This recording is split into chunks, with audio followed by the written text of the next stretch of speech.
we bring my good friend Alex McGrath onto the show. Alex, what's going on, my friend? How are you? I'm doing good, buddy. How are you this morning? Or I I am guess this doing afternoon. well. Yeah, this afternoon I'm doing well. Just getting after it. Of course, man, the beauty's in the banter. It wouldn't be football season without Twitter hitting the fan. So things are going well. The brand numbers are through the moon. And we've already eclipsed 2021 year to date merchandise sales. Things are going well, my friend. Business is booming. How are you doing on this Tuesday?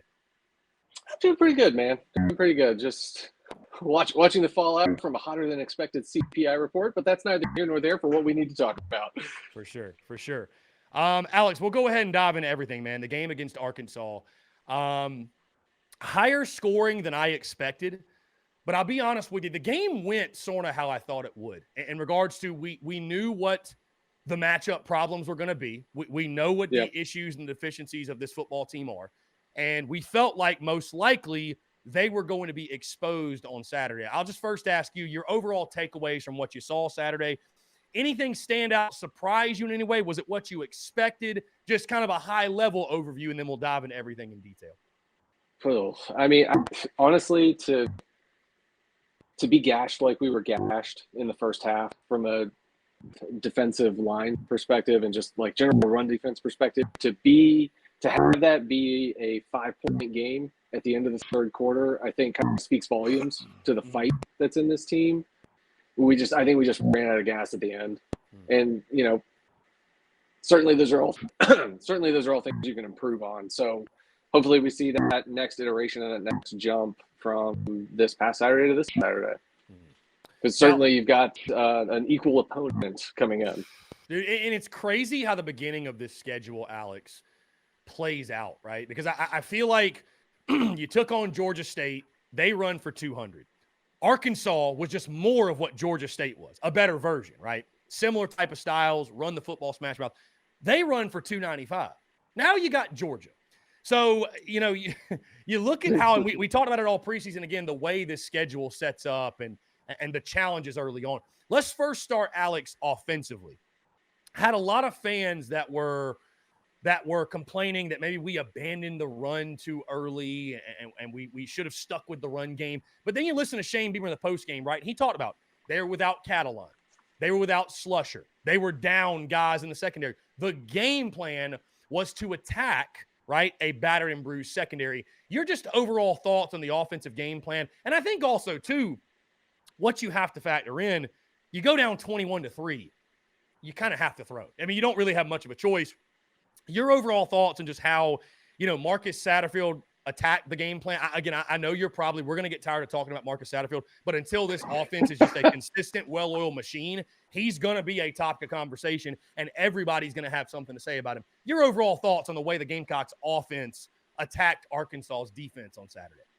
I mean, to think that we abandoned the run, I think is a little short-sighted given kind of the way the game played out. To your point, where you are down 21-3, you got to figure out a way to get back into that. I think from an overall game plan perspective, I liked it. You come out of the gates, you drive down the field, you have a couple of miscues, you get a punt. Your second possession, drive down the field again, you got a couple of miscues, you got a punt.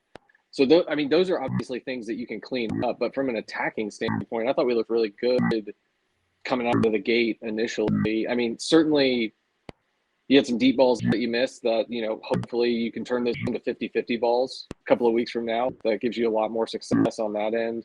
But I didn't have any issues with the game plan other than I don't know why we're not targeting Josh Van or why Jaheim Bell is not being targeted. Those are the two question marks I had coming out of it. It was like, why are we not involving two of our better players in this? And shout out to Antoine Wells for having a heck of a breakout performance.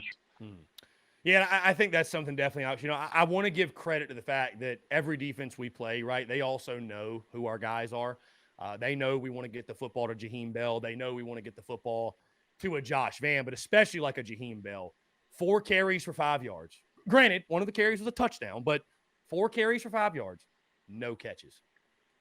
That just can't happen. It's just flat. It can't happen. Curious. Right. Like, how did that come about?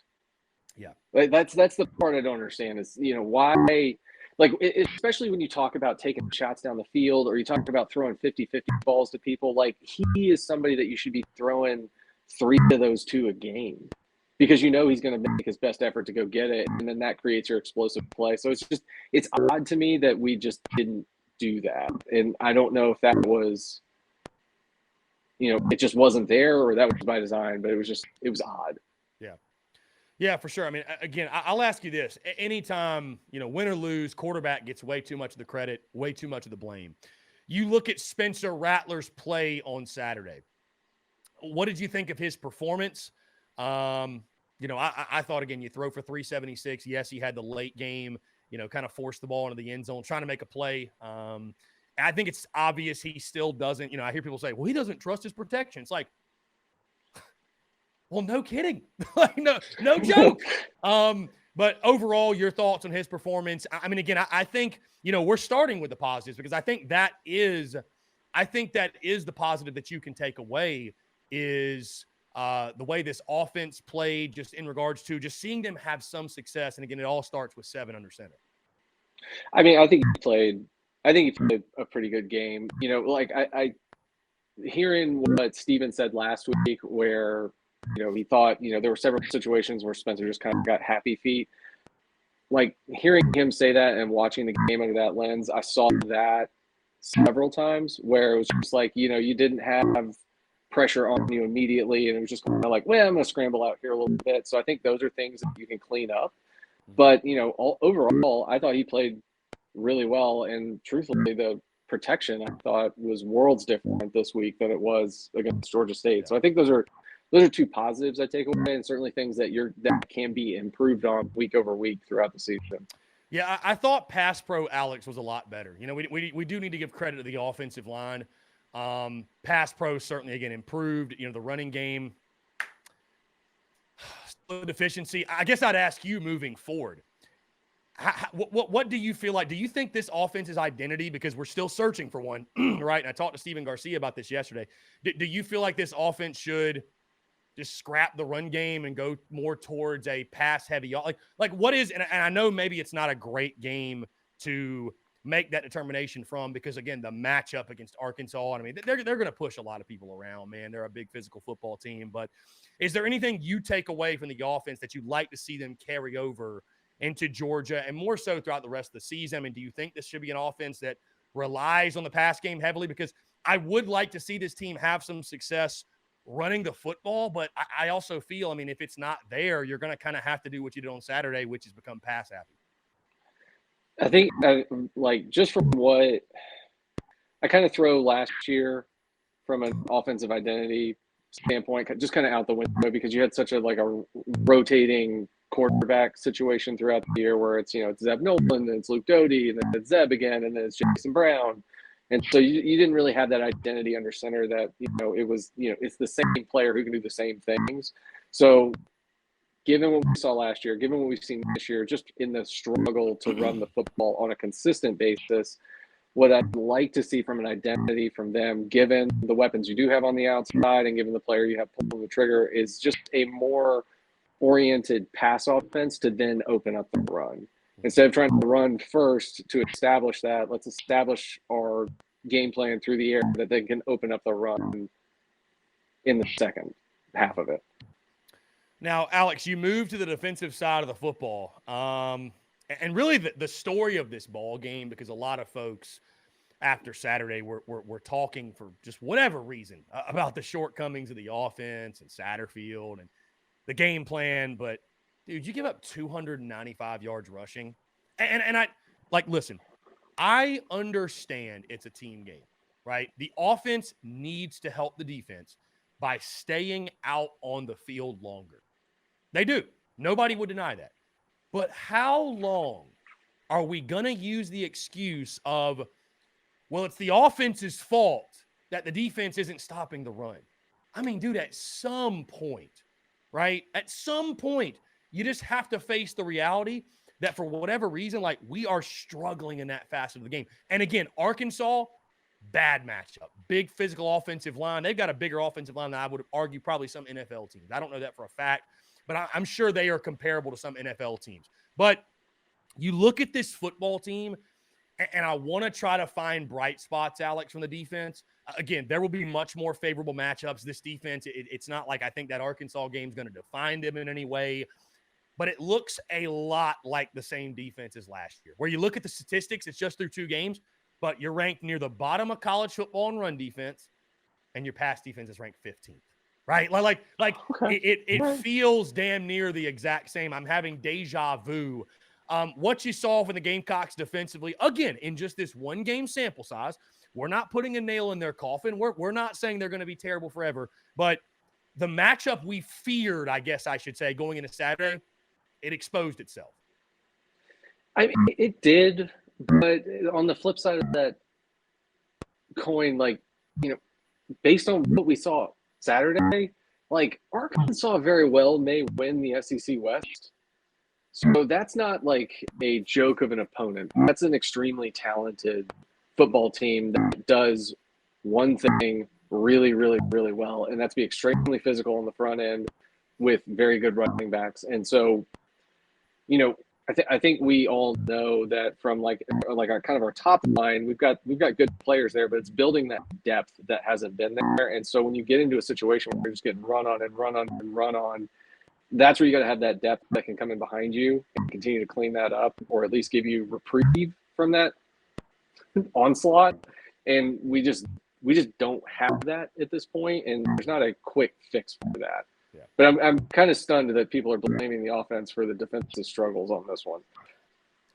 It's happening more often than you would think, Alex. And like I said, I don't want to totally take credit away from the fact that, again, yes, if your offense is continuously just going 3 and out and they're getting gassed, the defense is, I totally understand that. But Arkansas jumped out to a 21-3 lead. And let me jump there, by the way, Alex.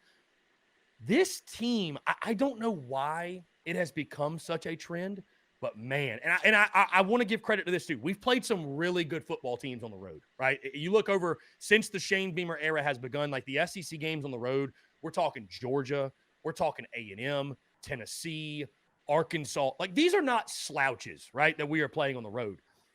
Either way, though, this team, you noticed it too, is getting off to such bad starts. Like, I mean, is there any solution? Is it just because, I mean, you think about it, your next road game is in Lexington against Kentucky. You just can't afford to fall down 21-3 or 14-0, or, you know what I mean? Like, you're really putting yourself in a tough spot when you're digging these holes. I mean, is there a solution? Is it just as, again, simple as just play better? I mean, I know you feel the frustration on your end. It's just so maddening to almost feel like you're out of the game before it even really gets going. Yeah. I mean, I think the most glaring examples of that, or at least, Georgia was what it was last year. We knew what we were walking into there. A&M was unspeakably bad. We threw a defensive lineman halfback pass against Tennessee. That didn't end the way we wanted it to. Didn't help. No, it really didn't. So, those games from last year feel very different to me than this one did. Just insofar as to say, like the first 2 drives we had the ball, we moved the football pretty good. And then there were just miscues that you can clean up that, resulted in no points, where Arkansas just got the ball 3 straight times and basically possessed the ball all the way down the field, just running it. And so that's just, I don't know if there is an easy or quick fix solution to that, other than you're playing really good competition that's able to kind of do what they want to do from the ground game standpoint.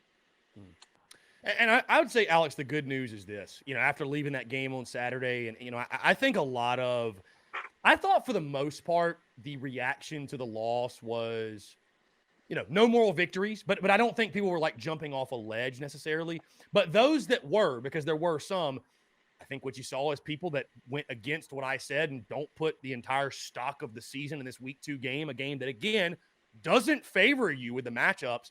But you look at that ball game, and then you look at the recruiting, and you look at how South Carolina's recruiting on the offensive and the defensive line. There's a reason, there's a reason.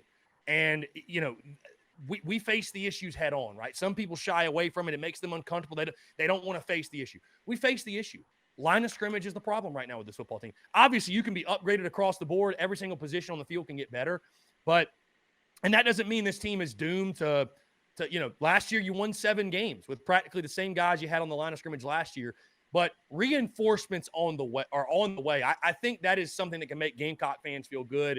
And again, when you speak on recruiting, I mean, at least Shane Beamer's a coach that it's identifying what the problem area is or where the deficiency is, and he's going out and he's attacking it and recruiting. And that's just all you can ask for.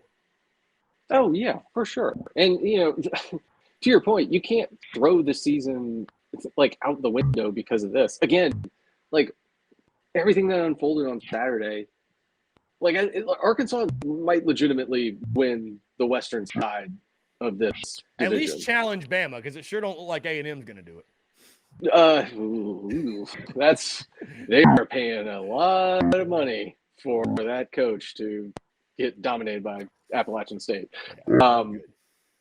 But like even looking on the eastern side of the division, like Georgia looks like world beaters, but like it didn't look like everybody else kind of came back to earth here. And I think there's a lot of parity in the league right now that maybe hasn't been there for a while. So I think those like opportunities to get 2, 7, 8, potentially 9 wins are sitting there. It just depends on how much you can progress over these weeks and take that to the next level. And I think of anything that we've seen, we have the guys to make that happen. It's can you stay in those ball games and can you continue to get better week to week?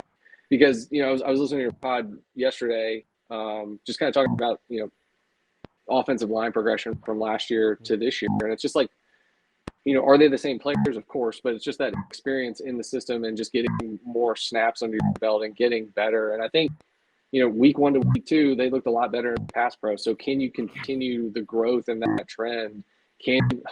For the love of God, can we throw the ball to Jaheim Bell and Josh Van, like these weapons that we have that we're, for reasons beyond me, not utilizing? I mean, like we're not running the ball great, but Marshawn Lloyd looks really good. Yeah. Oh, I agree. If he gets any sort of push, he looks healthy. Looks good to go. Yeah, exactly. It's just like you have these, and I think that's probably where most of the frustration is coming from. Is like like these are good players that we have that we're just like not featuring or giving opportunities to, and I think that's where a lot of that frustration is coming in. Yeah. In addition to the fact that like, is there an offensive identity? To this point, I would say no. If I was going to create one out of thin air, that's what I would create. Let's be pass first to open up the run, because I think that's what's going to give you the most success. Yeah, and I think, Alex, that's what really frustrates Gamecock fans. It just feels like forever. I mean, it's been since it feels like the Steve Spurrier days. We have not had a true offensive identity. Like, what's the DNA of the football team? Like, what makes us tick? What is Carolina football? Right? That is important. What is Carolina football? You think about the successful teams, the Georgias, the Alabamas, hell, the Kentuckys, the Floridas, the Tennessees. You feel like they have some sort of a DNA. And I feel like right now we struggle with it because we go into, and I know you have to adjust your game plan based on the opponent, all that good stuff, but we go into these games and these matchups on a week in, week out basis. And it's like, I don't really know what we want to do. You know what I mean? Like I'm not 100% sure on that. And that can cause some frustration. Now, you mentioned, Alex, what's upcoming, the Georgia Bulldogs. Have you had a chance to watch Georgia at all this season by chance? I watched a little bit of their game against Oregon. I didn't see anything against Samford. I kind of I'm going to throw the Oregon game out because like the pieces I saw, it didn't even look like Oregon was trying to tackle anybody. And like we all know what Bo Nix's record is against Georgia. So, I mean, that was a recipe for disaster to begin with. I mean, Samford, I don't know. I assume they weren't. I assume they went into that game just like get up and try not to get anybody hurt. Yeah. So I'll give you a fun tidbit, Alex. In that game, I actually heard that they had a running clock in the fourth quarter. Kirby and the Samford head coach met into the third quarter, had a running clock, which I thought was like a peewee football thing. So, yeah. Well, I assume as long as the check still cleared for Samford, they didn't care. Yeah. Well, yeah. I mean, for sure. Yes, they had a running clock. Alex, because I sit here and I'm like, we could sit here and try to talk, this key matchup and that key. I'll ask you this first. Stetson Bennett. How do you feel about his game? I feel like he's underrated. I think that I'm not saying he's the best quarterback in the SEC or anything, but I think he's very, you look, dude, if you thought Georgia was scary last year, we're talking about a guy now on Stetson Bennett. And granted, take the opponent into consideration, whatever. I don't really care. First 2 games, he's thrown for 300 plus. Georgia might be better than they were last year, Alex. And there's a reason I picked him to go undefeated this season. Your thoughts on Bennett as the quarterback in Athens?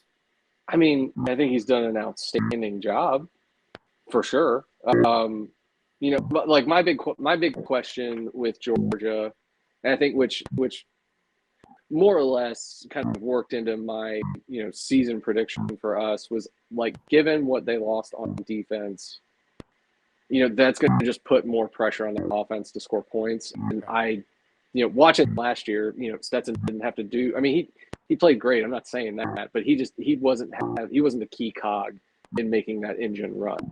And so if you kind of reverse that pressure on him, and now you are the key cog, like, how does he respond to that? He's obviously responded incredibly well through 2 weeks of the season. And so, I mean, that's full credit and praise to him on that. I'm just curious to see how that plays out over the next 9 weeks. So we'll see. But I mean, I think he's done a tremendous job thus far, and hopefully we can put up a little more fight than his previous 2 opponents have. Alex, I have to ask, man, how you feeling about your SEC East prediction in the preseason? I don't love it. I woefully undersold. I really thought the line was going to at least be marginally better than it was. Missed on that one a little bit. That being said, a lot of the opponents that may have caused concern later in the season, I don't really feel as concerned about. Right. Florida came back to earth pretty hard. Tennessee probably should have lost that football game if Keaton Slovis doesn't get hurt in the first half. I mean, Kentucky did beat Florida, but I mean, Kentucky didn't look like anything to write home about. Texas A&M got bullied by Appalachian State. I think those opportunities are sitting there on the back end. I thought Georgia was going to regress more than they did, and that doesn't look as good of a call at this point. But hey, you know what? Yeah, we'll see what happens Saturday. And to your point, you know what? Maybe Oregon's just that terrible, and then Samford. I know I asked you this a little bit earlier, but it sounds like, when I'm not envious of the position that Marcus Satterfield and Shane Beamer are in, watching film, trying to figure out how to attack this Georgia defense and just attack this Georgia football team, but especially, for the Gamecocks on the offensive side. It sounds like, and I would agree with you, use the pass to open up the run, spread out Georgia. I just don't see a scenario in which, listen, is the offensive line, is the offense a whole, are they going to get better as this season progresses? Well, I'd certainly hope so. But, Alex, I find it really hard to believe this is the week that you're going to line up and run it down somebody's throat, right? This is not the opponent that is like, oh, well, now it's going to click running the ball, stopping the run. So I would imagine you're in the same camp as well. Spread Georgia out. You're going to have to throw the football, get creative in run game, but you're probably going to have to lean on the pass in this one. I would say so, and I think it more speaks to just play to where your advantage is, right? And so if your advantage is your pass catchers and spreading people out, if you can use real quick hitters to just move yourself down the field, and then use some motions, definitely if Marcus is watching or listening, please get Jaheim Bell involved in the passing game, because that presents a matchup problem for most teams in the country. Use that stuff to your advantage. Use a 6'6" Stogner. Use a Jaheim Bell. Use those quick hitters to Antoine Wells and Josh Vann. And even Jalen Brooks. Use that to your advantage, where you've got a quarterback that can execute those types of throws, and use that to your advantage to work your way down the field instead of trying to establish that ground game. I'm not saying don't attempt to do it, but don't just come out with that. You got to have something scripted that's going to keep Georgia off balance, where it keeps them out of bringing extra pressure, where you can just focus, that front line. If you can keep that 5-on-5 or 4-on-5, like that's where you're going to gain that advantage because of who you've got standing back in the pocket. Yeah. And I do agree with you, Alex, that, you think about a game where the tight ends are such a big part of this game, right? You look at Georgia, Brock Bowers, Eric Gilbert, Leonard They got some Washington. dudes. They've got some dudes at tight end. We need to use ours. We got good ones too. Jaheim Bell-Stock, I think, like you said, should be a huge part of the game plan. And on the flip side, defensively, in my opinion, Alex, what's funny is I'm saying this for literally the third straight week and hasn't worked out very well, I guess. But I think you got to sell out to stop the run, man. I mean, if Georgia, like here's the thing. Again, Georgia State ran for 200. Arkansas ran for 295. Like, if Georgia runs for 200 plus, you just don't have a chance. You just don't have a shot. That's the bottom line. I'd venture to say, Alex, you won't win a game this year where you allow the opponent to run for 200 or more yards because you're not playing a service academy where they're going to run for 250 yards and pass for 0, right? Right. So if teams are having that type of success on the ground, again, it's just stating the obvious, but you're just not going to have a lot of success. If the Gamecocks are going to stay in this football game, not even win it, stay in this football game, we got to see an improvement. I don't know what the key to success is. I mean, you lose Jordan Strawn now and Mo Kaba. Things only get tougher for you on that side. Your thoughts on what the defensive game plan should be? I mean, again, it's sort of pick your poison with the Georgia offense, but I think you've got to commit to stopping the run first. I would completely echo that sentiment, and where I would borderline sell out to stop the run on every play. Like, you've got Cam Smith playing, right? According to Shane Beamer, his injury was not serious and he should be good to go. I would imagine he'll be good to go, yes. Okay. So, like, if that's the strength of your defense, like, this is probably an unpopular opinion, but I would leave those guys out on an island, and I would sell out to stop the run everywhere else. Like, if I was drawing it up, what I would do is I'd have my best cover corners on their outside in, like, press man and make them beat me over the top, where I'd have a safety or two safeties sitting back there, or just bringing that safety up to cover the tight end. That's what I would do if I was going to try to scheme something up, just to make them as one-dimensional as possible and see, like, if Stetson Bennett can beat you. I wouldn't let the ground game beat me. I would make Stetson Bennett beat me. No, for sure. I mean, again, like I just said, I would do the exact same thing. Attack them in that way. Make Stetson earn it. I can live with that. I just can't live. It's demoralizing watching a football team run it down your throat. Finally, yes. Alex, before I get you out of here. If our linebackers are 5 yards off the ball every single play, it's going to be a very long day. That's tough. Yeah. Alex, before I get you out of here, man, again, the spread open, I know we keep up with the gambling side. The spread open, Georgia as a 26-point favorite. And even I was like, damn, like that just, it stung. It has since come down to 24.5, which is the same exact spread that it was in 2019 when the Gamecocks went into Athens and did the unthinkable. I'm not saying it's going to happen, but I'll ask you, hey, it's college football. Crazier things, I guess, have happened. Recipe to what would be a monumental upset on Saturday. So if we can throw for 300 yards and sell out, stop the run, and keep them around the 150 mark, create 2 turnovers, I think that you can win. Absolutely.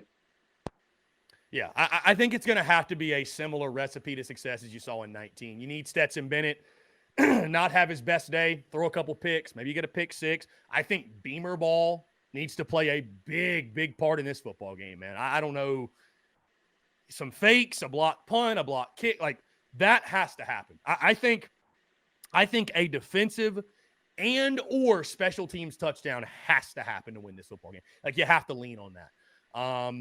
And I've said this before, Alex, for what it's worth, I think if Georgia, and this goes, by the way, for every football team out there, if Georgia plays their A game, it doesn't matter what South Carolina does. And again, that goes to everybody Georgia plays except for Alabama. I think that's the only team that can beat Georgia when they play their best game. Alabama's best game can beat Georgia's best game. I don't know that anybody else's best game beats Georgia's best game. You see what I'm saying? So, certainly, again, you got your fingers crossed, you hope, but from your lips to God's ears, my friend. Listen, like, App State did it. Marshall did it. Texas should have beaten Alabama. Like, these things can happen early in the season in those early kick games. So it's the same recipe that set up 3 years ago. And you know what? I'm not saying take the Cox money line. Plus 24.5 seems pretty good though. I don't know. I think I heard you say take Cox money line. I don't know. No. I'm not giving out take the Cox money line. By the way, if you want to take the Gamecocks money line, it's plus 1309, 100 to win $1,309. Cox money line. It's almost worth throwing 100 on it. I mean, honestly, I wonder what the line was. I wonder what the money line was in 19. I bet it was probably similar. Yeah, I would have to imagine so. I'd have to imagine so. Alex, either way, man, we'll see what happens. Should be a lot of fun. Anytime the Gamecocks and Bulldogs get on the field, you just never know. It seems like the series, man, it's a lot of unpredictable things do take place. And I think a lot of good either way, though. And I'll leave you with this. I think a lot of good either way. You know, even if you don't beat the Dogs, I think you know, it's a huge recruiting weekend. You make this a fourth quarter game. I think we can all live with, hey, tip your cap. Georgia's just really freaking good and they beat you. But as we all agreed in the preseason, it's about how you win and lose. And so taking the Dogs down to the wire, maybe it's a one-score game starting the fourth quarter. No moral victories, but that would show progress in my opinion. Well, yeah, and that's all you're really looking for. I mean, is if you can put yourself in it. I mean, look, at the end of the third quarter this past weekend, we were in a position to win. Like, all you can ask is to put yourself in that position and see what happens. And if we can do that, I think that's a success. Absolutely. He's Alex McGrath. Alex, I appreciate it as always, man. It's always a pleasure to chat with you, and we'll definitely do it again this same time next week. Sounds good, my friend.